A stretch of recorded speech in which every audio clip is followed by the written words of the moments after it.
Kollox jindika li l-inċident tal-ajruplan li seħ l-4 bil-lejl ma kien xejn ħlief inċident. Spjega dan il-Kaptan Frank Zammit, kap investigatur fil-Bureau of Air Accident Investigation, li però fakkar li l-investigazzjonijiet għadhom għaddejjin. Sissa mill-evidenza li għandna huwa li nqabad mir-riħ iċċaqla, sfortunatament hemm rampa, qabad ir-rampa. Wara li l-4 bil-lejl l-ajruplan inqala minn postu u baqa' nieżel fi triq ħal-Farruġ u ġarra f'binja ta' Polidano Brothers, l-ajruplan Dassault Falcon 7X tard il-ħamis bil-lejl tneħħa mis-sit fejn seħħ l-inċident biex ittieħed f'hangar fil-qrib.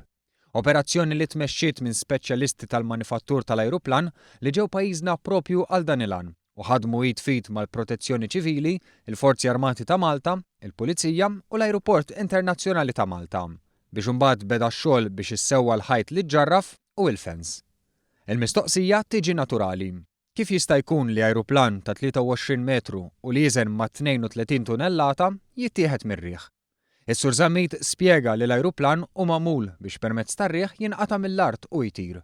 Barra minn hekk jeżisti fenomenu magħruf bħala localized wind li jista' jkun kien il-każ f'dan l-inċident. Tagħna eżempju ta' dan. Localized wind huwa fenomenu ta' riħ, saħħa pereżempju direzzjoni u dawn l-affarijiet, illi tiġri ferja żgħira ħafna. Issa jaf ikun riżultat ta' ħafna affarijiet. Hemm bini l-Ingilterra Leeds, illi b'wind ta' bej wieħed ieħor bej 10 miles to 15 miles an hour.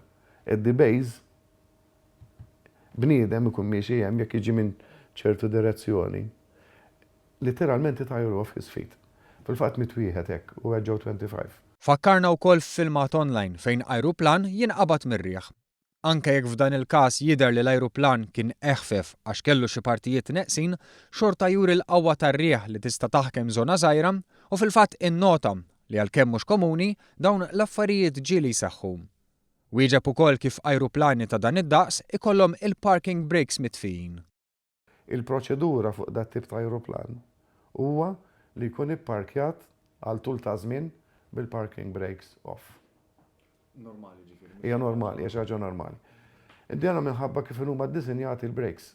Spjega li fil-waqt li karozza jkollha brejkijiet li huma mekkaniċi, ajruplani ta' dan it-tip ikollhom hydraulic jew accumulator li ma tantx u prattiku li jintużaw fit-tul.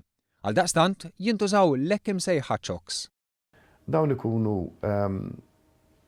strippi, qabel kienu jkunu tal-injam, issa saru jagħmluhom tar-rubber u maħjar, illi jidħlu eżatt taħt ir-roti.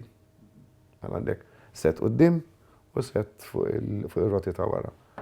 Biex l-ajruplan ma jkunx jista' jiċċaqla. Fil-fatt tenna li sissa kollox jindika li r-riħ b'xi mod ċaqlaq l-ajruplan mit-chocks.